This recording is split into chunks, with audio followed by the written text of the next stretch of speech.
During your military appointments, you're only allowed to talk about 2 things, and here's why.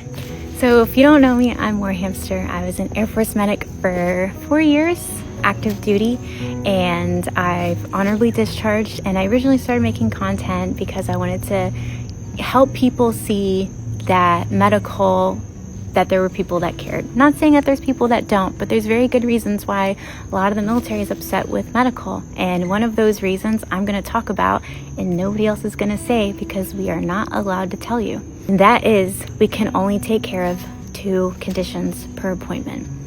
We are briefed that, we are taught that is word for word what comes out of the mouth, and it is nobody's fault. It's not the commander's fault. It's not the doctor's fault. It's not the nurses, and it's not the medics. And I don't even know if I can say it's really DHA, although a lot of docs would be like, it's definitely DHA. But here's what's going on. So you get seen after waiting 3 months for your appointment. You have a 20-minute slot.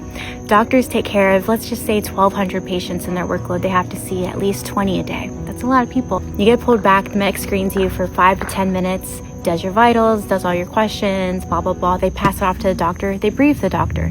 The doctor then has 10 minutes to diagnose you, prescribe your medication, prescribe treatment, put in any referrals, request imaging, create a follow-up plan, and then has to get ready to brief you. That's in 10 minutes. Imagine diagnosing 10 things in 10 minutes. It's just not possible.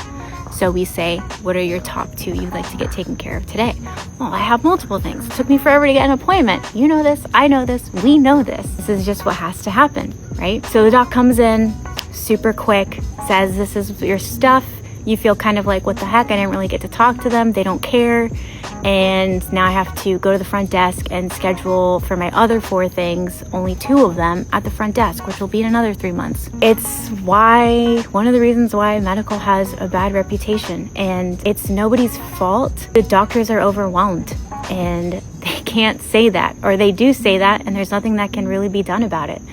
They take the paperwork and the documentation for your appointment home with them, oftentimes staying till midnight, 1 o'clock in the morning.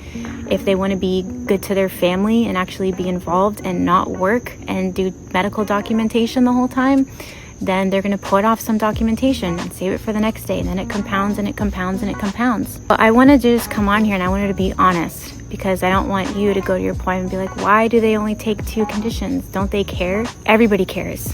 Everybody cares so much that the doctors sometimes lose their passion for medicine because of the turn and burn. You know that in the military, the turn and burn that has to be done. And it's like, well, why can't we help people? Well, we don't have the time. We have to get the mission done, and you know that as well as I, that's what comes first. And that's why we're the best in the world. That is why the United States military is the best military in the world. And yeah, you have to do that at your job too. And this isn't an excuse. I just think that talking about this will create realistic expectations for when you go in to get your appointments. And this is also going to kind of hopefully take a load off for other medics as well, because we want to help you. We do. The docs do.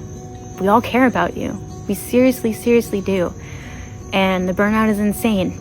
And so if you want to follow for more behind the scenes medical for, advice, I really want to tap into the VA and talk about the experience after getting out. I'd love to share that with you to hopefully help teach you what I know. So if you like this, please share, like, follow, and let me know if I should do another one in the comments down below. If you have any other questions about medical or about this topic specifically, I will try to get back to as many as I can. Be good. Drink water.